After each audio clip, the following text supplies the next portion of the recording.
Soy Jennifer Loaiza, soy psicóloga, tengo 34 años y soy de la ciudad de Zaruma. No tengo hijos hasta ahora, no me he planteado la posibilidad tampoco de tener hijos, a pesar de que la sociedad en la que vivimos exige justamente desde el sistema patriarcal pues que la mujer para poder realizarse cuente con hijos, ¿no? Dentro de mi familia, en realidad, por parte de mi padre, la familia paterna nunca ha sido una necesidad el poder contar con hijos. Tengo muchas tías y tíos que son solteros, entonces por ahí jamás hubo esa presión de que yo pueda tener hijos. Y dentro de lo que es mi hogar, papá, mamá, tampoco era un requerimiento. Al final creo que como mi madre sí tenía esta necesidad de tener nietos, pero al final era mi decisión. Por ahí me dediqué a viajar, a trabajar, entonces esa condición de ser madre se ha pospuesto totalmente. No, a pesar de que tengo un montón de amigas que tienen hijos y la sociedad siempre te lo pone ahí como una necesidad por el hecho de ser mujer, me han dicho, bueno, tal vez no te vas a casar, pero seguramente vas a tener hijos. Entonces, y digo, pero hijos como, ¿por qué? Y dicen, no, pero es que vas a tener hijos para que puedas luchar por ellos, ¿no? Es como que los niños o las niñas son esa excusa para que uno pueda seguir viviendo. Lo veo así, sí, a mi madre le funcionó así, ella fue una mamá excepcional todo el tiempo, pero creo que para mí, al día de hoy, desde la edad que tengo y la postura en la que tengo ahora, y creo que el ser mamá se transforma en una necesidad total de volcarte hacia el otro, y en muchos casos creo que es un sacrificio bastante grande que hacen las mujeres en cuanto a tener hijos. Claro, yo lo hago y lo miro desde mi racionalidad, y creo que el resto de mujeres desde su condición de ser madres es mucho más emotivo. Al día de hoy no es una necesidad el poder ser madre, porque creo que implica una serie de sacrificios en cuanto a mi vida personal.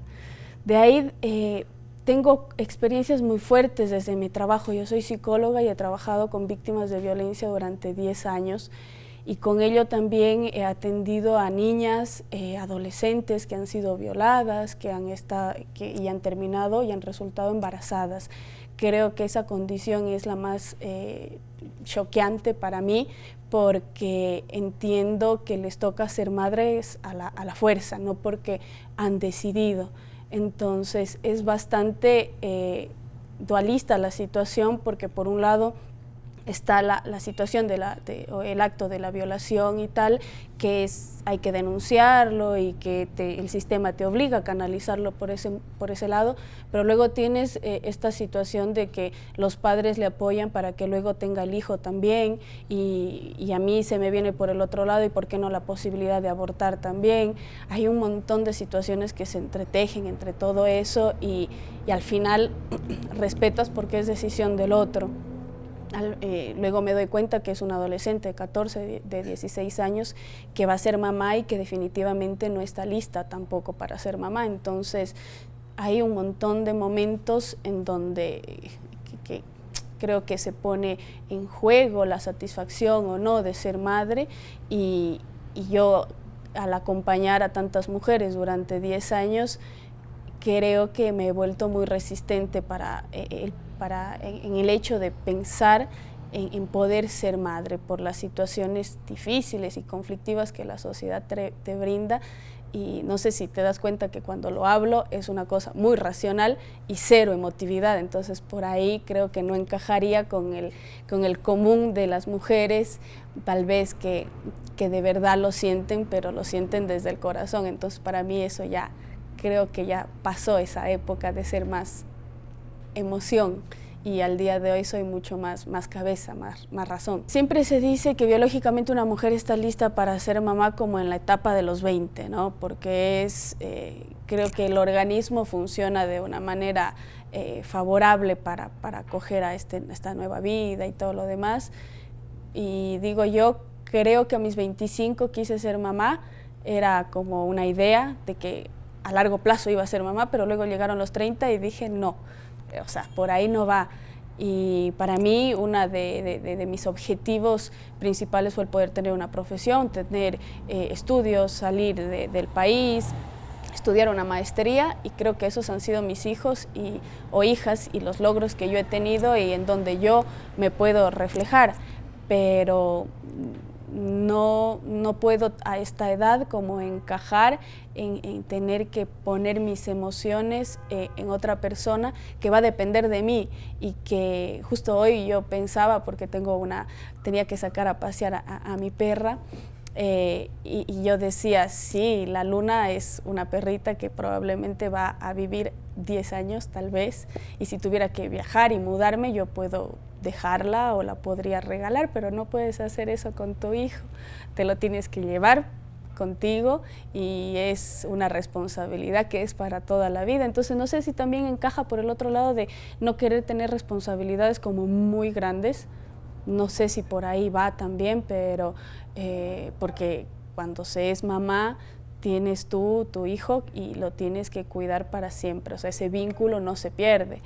Entonces, de ahí también tienes la otra parte súper emocional que tu hijo tiene que crecer y se tiene que ir también, que es como toda la evolución dentro de este mundo, ¿no? De la vida que uno tiene que llevar. Entonces, por ahí las emociones sí que se van directamente a esta responsabilidad de ser madre, pero creo que hay otros objetivos que cuando creces también se vuelven prioritarios y necesarios para uno.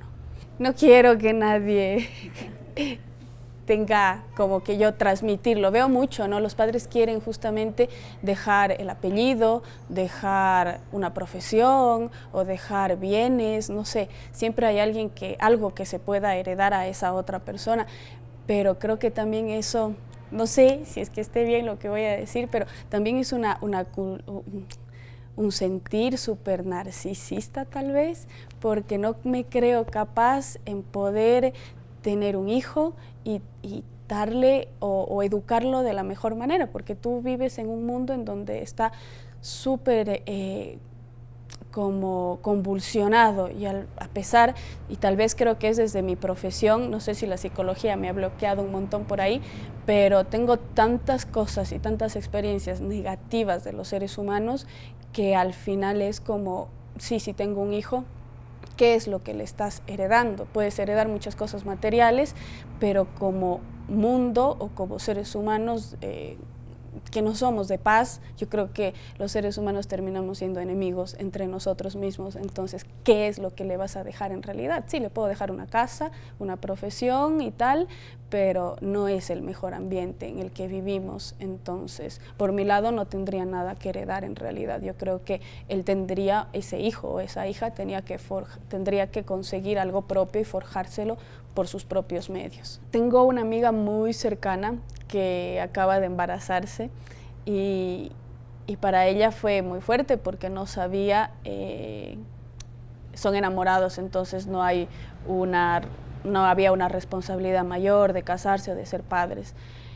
Y su enamorado viajó, se fue a Europa de vacaciones y yo me quedé con ella acompañándole justamente en este proceso de decidir si se quedaba con el bebé, si abortaba o no. Entonces, al final decidió quedárselo. Perfecto. Luego fuimos al ginecólogo. La primera consulta que la acompañé duró 3 horas porque le hizo todo un examen muy minucioso y completo. Y asenté nuevamente lo que yo había pensado. No habría ningún problema si ese otro tuviera que embarazarse y yo pudiera pagar una pensión alimenticia. Sé que el sistema patriarcal en el que vivimos lo marca muy así, muy responsabilidad de las mujeres y muy responsabilidad económica de los hombres. Entiendo que para los hombres también es difícil porque no hay una vinculación muy cercana con ese bebé, pero es mucho más cómodo si yo pago una pensión de alimentos y lo visito los fines de semana a tener la responsabilidad de cargar el bebé y quedarse con ese bebé desde la visión de ser madre.